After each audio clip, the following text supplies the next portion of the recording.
E aí, pessoal?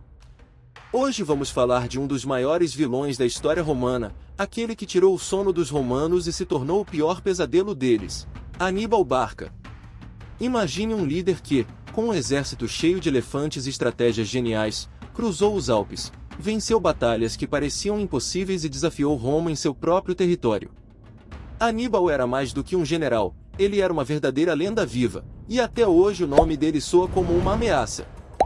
Vamos explorar como ele se tornou o grande pesadelo de Roma, suas incríveis vitórias e, claro, como ele quase virou o jogo contra um dos maiores impérios do mundo antigo.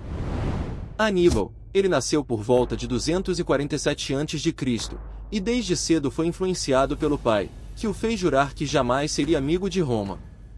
Dizem que ele prometeu: "Juro que, enquanto viver, usarei fogo e ferro para destruir Roma." Aníbal cresceu sob a orientação de seu pai Amílcar. Após a morte de Amílcar, continuou seu treinamento com o cunhado, Asdrúbal, que seguiu expandindo o domínio cartaginês na Espanha. Aníbal se destacou rapidamente, ganhando a confiança de seus soldados e mostrando um talento incrível para a guerra. Depois que Asdrúbal morreu, o exército cartaginês o escolheu para assumir o comando. E assim, com apenas 25 anos, Aníbal se tornou o principal general de Cartago na Península Ibérica. Em seu primeiro ano como comandante, ele consolidou o poder cartaginês ao sul do rio Ebro e conquistou territórios importantes. Mas foi sua decisão de atacar Sagunto, uma cidade aliada de Roma, que realmente colocou tudo em risco. Isso violou um acordo entre Roma e Cartago e deu início à Segunda Guerra Púnica. Aníbal estava determinado a levar a guerra diretamente para a Itália. Ele planejou uma marcha ousada, atravessando a Espanha e o sul da Gália para invadir o coração do território romano. E foi assim que começou uma das campanhas militares mais lendárias da história. Tudo começou quando os cartagineses atacaram e destruíram a cidade de Sagunto, uma aliada de Roma. Revoltada, Roma decidiu responder atacando tanto o norte da África quanto a Espanha, com base na Sicília. Só que Aníbal surpreendeu os romanos com uma jogada ousada. Ele decidiu levar a guerra para o coração da Itália. Ao invés de invadir pelo mar, ele optou por uma rota terrestre, longa e difícil, que o permitiu reunir aliados celtas ao longo do caminho.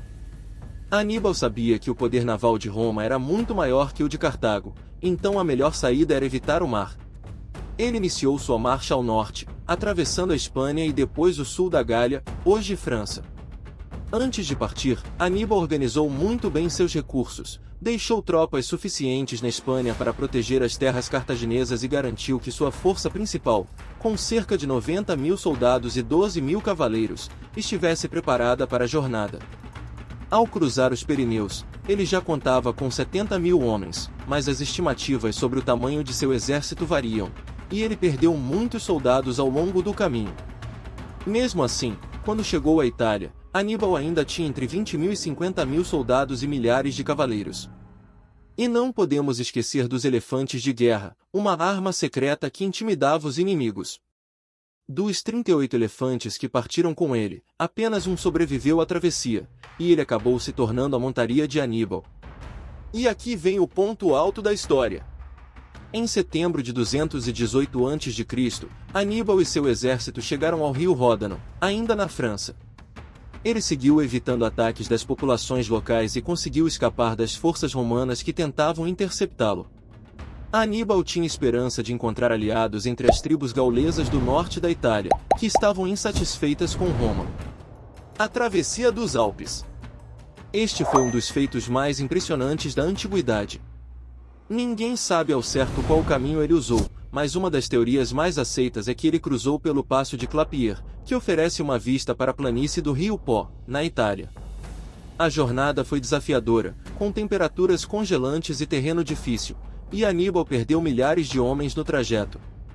Quando ele finalmente desceu os Alpes, seus soldados estavam exaustos e famintos, mas prontos para lutar. Essa escolha de Aníbal foi incrível por dois motivos principais. Primeiro, estrategicamente, Roma não esperava um ataque por terra. Todo mundo achava que o combate aconteceria na Sicília ou nas costas da Itália, onde Roma tinha mais controle. Aníbal inverteu o jogo ao aparecer de repente na planície do rio Pó, pegando os romanos de surpresa e provocando revoltas em tribos locais. Essa foi uma das demonstrações de resistência mais impressionantes da época. A travessia exigiu uma enorme capacidade de liderança de Aníbal, que conseguiu motivar seus soldados mesmo em condições duríssimas. Sua tática de chegar pelo norte e unir forças com aliados locais acabou sendo decisiva para prolongar a guerra e pressionar Roma por muitos anos. O ano de 211 a.C. começou de maneira promissora para Aníbal e os cartagineses, que tinham grandes partes da Itália sob controle. A Lucânia, por exemplo, estava praticamente inteira em suas mãos, assim como a Espanha ao sul do rio Ebro. Na região sul da Itália, Aníbal tinha apoio das cidades gregas da Magna Grécia e o controle de Tarento, embora a cidadela da cidade ainda resistisse. Só Siracusa, na Sicília, estava sob domínio de Roma. Apesar dessa vantagem, Aníbal enfrentou dificuldades. Roma havia eleito novos cônsules e eles queriam reconquistar Capua, uma cidade estratégica que estava cercada pelo exército romano desde o ano anterior. Aníbal, por sua vez, planejou um grande ataque para salvar a cidade e surpreender as forças romanas. Na primavera de 211 a.C., Aníbal tentou libertar Capua, mas acabou fracassando. Um dos líderes romanos, o procônsul Apio Cláudio, saiu gravemente ferido desse confronto. Percebendo que a situação em Capua estava complicada, Aníbal decidiu mudar sua estratégia. Em vez de continuar lutando em Capua, ele resolveu ousar e levou seu exército diretamente para Roma. A ideia era simples: ao ameaçar a própria capital romana, ele obrigaria as tropas que cercavam Capua a recuarem para defender Roma. O plano de Aníbal gerou bastante pânico entre os romanos. Ele devastou áreas rurais ao redor de Roma e chegou bem perto das muralhas da cidade, inclusive com batalhas contra a cavalaria romana. Esse evento criou uma das expressões mais famosas da época, Aníbal ad portas, que significava Aníbal está às portas, e descrevia o medo que os romanos sentiam com a presença de Aníbal tão perto da capital. Mas, ao contrário do que Aníbal esperava, os romanos mantiveram a calma. Eles enviaram uma força de apenas 15.000 homens para interceptá-lo, enquanto o restante do exército ficou em Capua. Após alguns conflitos, Aníbal decidiu recuar e voltou em direção à Campânia, sendo perseguido por tropas romanas que conseguiram recuperar parte dos espólios. Na volta, ele ainda tentou armar uma emboscada contra os romanos, mas seu plano falhou. Sem conseguir sucesso em sua investida em Roma ou Capua, Aníbal então se dirigiu para o norte da Apúlia. Enquanto isso, na Sicília, Roma tentava consolidar seu domínio. Aníbal enviou um grupo de cavaleiros númidas para ajudar as forças cartaginesas lá, liderados por um excelente comandante chamado Mutines. No entanto, o general cartaginês Anão, que comandava as forças na ilha, estava desconfiado de Mutines e começou a excluí-lo das operações principais. Roma, por sua vez, pressionava os cartagineses na ilha. Liderados pelo general Marco Cláudio Marcelo, os romanos conseguiram uma vitória importante perto do rio Himera.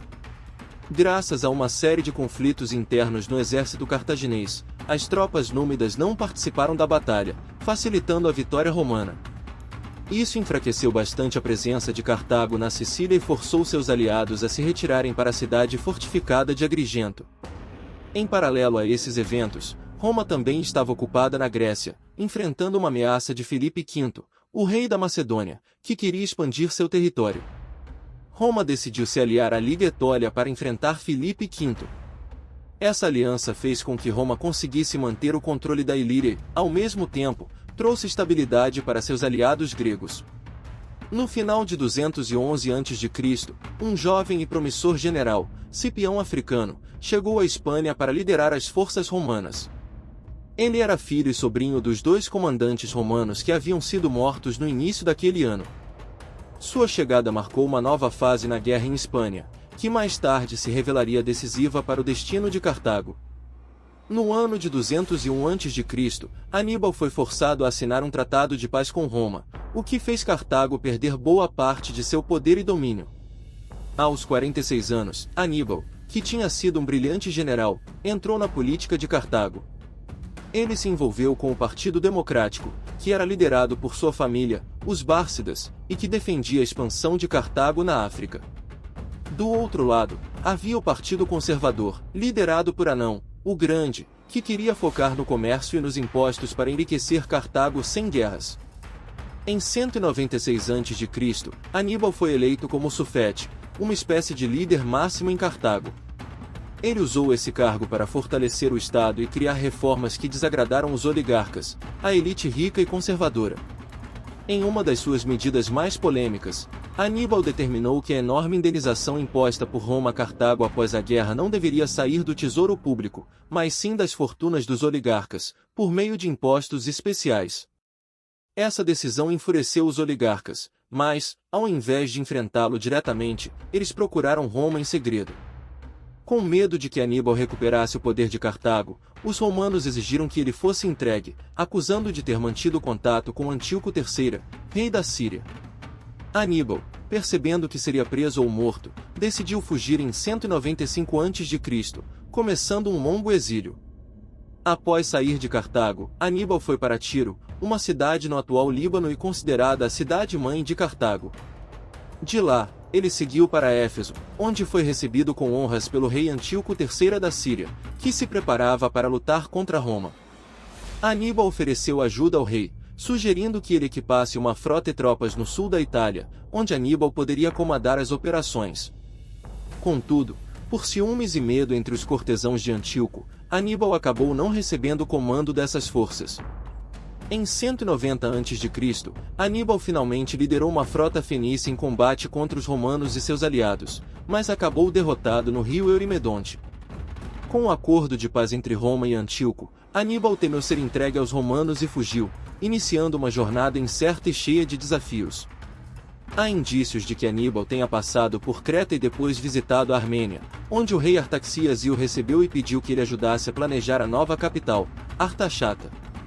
Depois, Aníbal voltou à Ásia Menor e encontrou refúgio junto a Prúsias, rei da Bitínia, que estava em guerra com Eumenes II, um aliado de Roma. Na Bitínia, Aníbal continuou demonstrando sua genialidade militar. Em uma batalha naval contra Eumenes II, ele teria usado uma tática surpreendente para a época, lançou caldeirões cheios de serpentes nos navios inimigos, criando pânico nas tropas de Eumenes. Além disso, ele ajudou a fundar a cidade de Prusa, atual Bursa, na Turquia.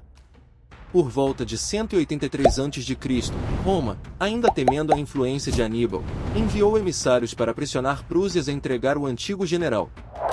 Sob a ameaça de ser capturado, Aníbal preferiu tirar a própria vida. Ele ingeriu veneno, que, segundo relatos, ele guardava em um anel. Assim, Aníbal morreu, possivelmente no mesmo ano que seu grande inimigo, Cipião Africano. Sexto Aurélio Vítor escreveu que Aníbal foi enterrado em uma colina perto de Libisa, uma área que hoje é uma zona industrial em Gebze, na Turquia.